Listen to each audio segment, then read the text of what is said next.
awalnya. Dholang fahada. Muhammad termasuk. Maka kalau ada yang muludan, ini memperingati apa ini? Memperingati kesesatan Muhammad. Ustaz wawaniana nyebut Muhammad sesat. Dak keur orok mah kabeh teh nyawana naon atuh.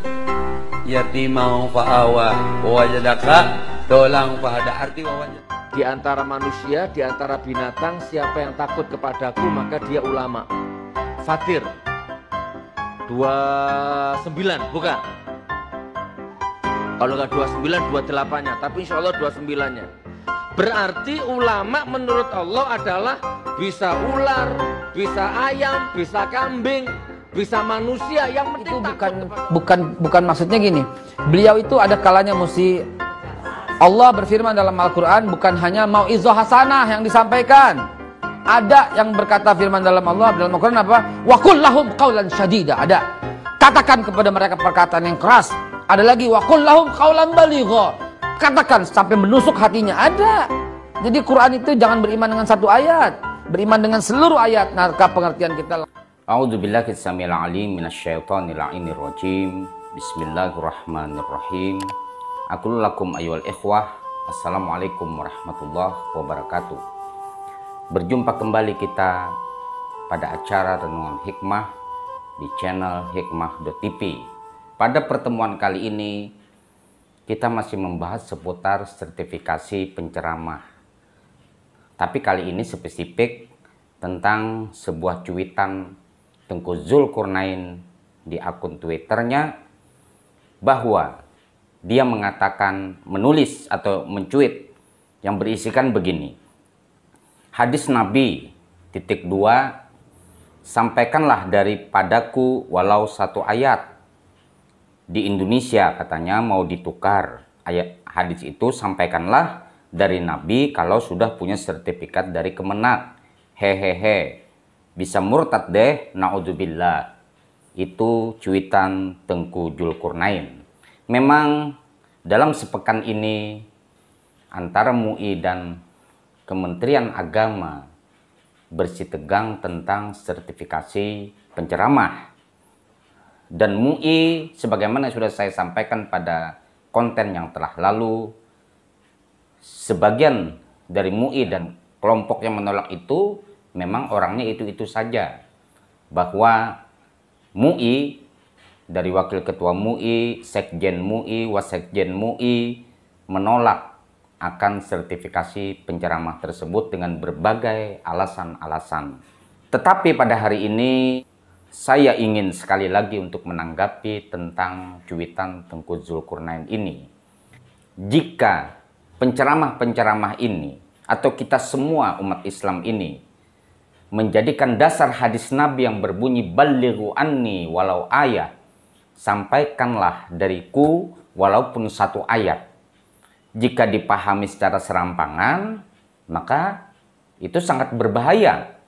Lebih-lebih jika Tengku Zul ini, sekali lagi saya katakan, jika dia mengklaim dirinya sebagai seorang ulama, sebagai seorang agamawan, mestinya ketika memposting segala sesuatu di media sosial, apalagi kita pada hari ini adalah di era media sosial, di mana informasi sangat cepat per detik, kita bisa dapat mengakses informasi apapun. Maka seorang agamawan mestinya tak sembarangan untuk men-share atau mencuit apapun, apalagi diketahui oleh publik. Di mana pada konten yang terlalu saya sampaikan, sertifikasi itu sesungguhnya dalam rangka bagaimana mendudukkan agar para ulama di Indonesia ini betul-betul mempunyai kapasitas yang mumpuni. Bukan hanya sekedar keilmuan, tetapi juga akhlak yang dimiliki oleh seorang agamawan tersebut. Karena dia menyampaikan tentang ayat-ayat Allah Subhanahu wa Ta'ala. Berbicara tentang hadis, sampaikan dariku walaupun satu ayat, tentu yang dimaksud dengan hadis ini disampaikan terhadap orang yang memiliki sebuah pengetahuan yang mumpuni tentang ilmu agama.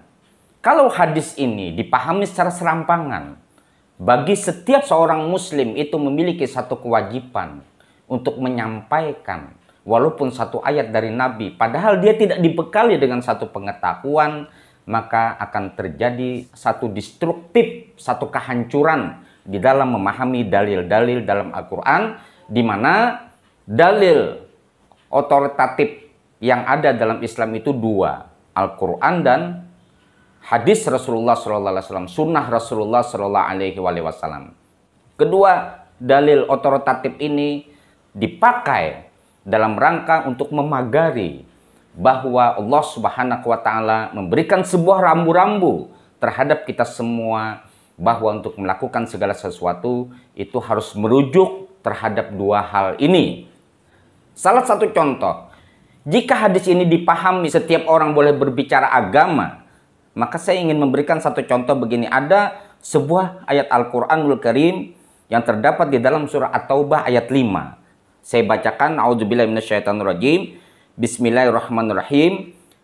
Fa'idan salakhal ashhurul hurum faqtulul musyrikina haitsu wajadtumuhum wa khuduhum wahsudu lahum kulla marsadin fa in tabu wa aqamus salata wa atuz zakata fakhallu sabilahum innallaha ghafurur rahim. Apabila sudah habis bulan-bulan haram itu, maka bunuhlah orang-orang musyrikin itu di mana saja kamu jumpai mereka, dan tangkaplah mereka, kepunglah mereka, dan intailah di tempat pengintaiannya. Jika mereka bertobat dan mendirikan sholat dan menunaikan zakat, maka berilah kebebasan kepada mereka untuk berjalan. Sesungguhnya Allah Maha Pengampun lagi Maha Penyayang. Dapat dibayangkan, jika setiap orang bebas untuk menyampaikan tentang agama, untuk menyampaikan Al-Quranul Karim, padahal basicnya, kapasitasnya, jejak rekam pendidikannya bukan pendidikan agama. Tentang ilmu ulumul Quran, tentang ilmu Al-Quran dia tidak tahu. Ilmu hadis juga dia tidak mengetahui. Lebih-lebih tentang usul fikih. Maka sangat berbahaya sekali jika seseorang dibiarkan secara liar untuk menyampaikan dengan berpegang teguh terhadap hadis tadi. Balighu anni walau ayah, tanpa dibekali dengan sebuah pengetahuan yang mumpuni. Ayat 5 dari surah At-Taubah ini mengatakan, bunuhlah orang-orang musyrik itu, intailah mereka dimanapun mereka berada, terkecuali mereka bertobat. Kalau sembarangan orang yang memahami hadis ini, setiap ada orang musyrik atau orang kafir yang tidak Islam, maka mereka mempergunakan, mempropagandakan ayat ini sebagai dalil untuk mengadakan satu destruktif, satu kerusakan, pembunuhan, pencacian, ujaran kebencian terhadap orang yang berbeda dengan mereka, yang dicap oleh mereka sebagai bid'ah dan musyrik. Itu sangat berbahaya sekali. Kita dapat membayangkan jika sekiranya ayat ini disampaikan oleh seperti Epi Effendi dan Sugiknur, wah, itu sangat berbahaya sekali. Oleh karenanya, hadis yang disampaikan oleh Tengku Zulkarnain itu bukan berarti setiap orang itu boleh untuk menyampaikan tentang agama. Jika seseorang itu buta dalam ilmu agama, apalagi mempelajari ilmu agama ini sampai dia memiliki sebuah kapasitas untuk berfatwa, itu jenjang marhalah ilmiahnya sangat lama sekali. Minimal 30 tahun lebih seseorang itu menempuh marhalah ilmiah, perjalanan keilmuan, agar dia menguasai tentang keilmuan agama tersebut. Dia harus belajar usul fikih. Yang pertama sekali, dia memang harus belajar tentang bahasa Arab, tata bahasa Arab, ilmu nahunya, ilmu sorobnya, ilmu mantik, balaghah, bayan, dan lain-lain. Itu harus dipelajari. Mana mungkin dia bisa memahami Al-Quran yang berbahasa Arab kalau hanya dengan modal terjemahan belaka, kemudian dia menafsirkan Al-Quran tersebut yang menjadi satu bahan baku untuk menjadi dalil istidlal bagi dia untuk melakukan sesuatu, padahal maksud ayat itu atau hadis itu bukan seperti itu. Yang kedua, saya berikan contoh. Ini sudah terjadi. Bagaimana Sugik Nur menafsirkan ayat 28 dari surah Fatir. Dia katakan, wa minan nasi wad dawab wal an'am mukhtalifun alwanuhu kadzalik innama yakhsyallah min ibadihil ulama innallaha azizun ghafur. Dan demikian pula di antara manusia, binatang-binatang melata dan binatang-binatang ternak ada yang bermacam-macam warnanya dan jenisnya. Sesungguhnya orang yang paling takut kepada Allah Subhanahu wa taala di antara hamba-hambanya hanyalah ulama. Innama yakhsyallah min ibadihil ulama. Sugik Nur jelas-jelas ini ada faktanya bahwa Sugik Nur mengatakan bahwa ulama itu bisa dari jenis ular, kambing, ayam, anjing dan lain-lain, asalkan dia takut terhadap Allah Subhanahu wa taala, karena dia membaca ayat ini. Di sini ada manusia, ada binatang melata dan binatang ternak dan lain-lain. Inilah contoh bahwa betapa serampangannya seseorang yang berceramah, mengklaim dirinya sebagai agamawan, dan ternyata banyak diikuti oleh orang-orang yang ada di Indonesia ini. Orang-orang seperti Sugik Nur ini banyak diikuti oleh orang-orang masyarakat yang ada di Indonesia ini. Maka sekali lagi dikatakan, sertifikasi itu memang penting. Orang yang mumpuni di dalam agama, orang yang harus menyampaikan agama itu ciri-cirinya harus seperti apa sih? Itu harus ditentukan. Kemudian contoh ketiga, seperti yang sudah kita perhatikan, Evi Effendi di dalam memahami ayat dan disampaikan dalam surah Ad-Duka ayat 7 yang berbunyi wa wajadaka fahada. Maka ketika berbicara tentang ayat ini, Evi Effendi mengatakan bahwa Rasulullah Shallallahu Alaihi Wasallam itu awalnya sesat.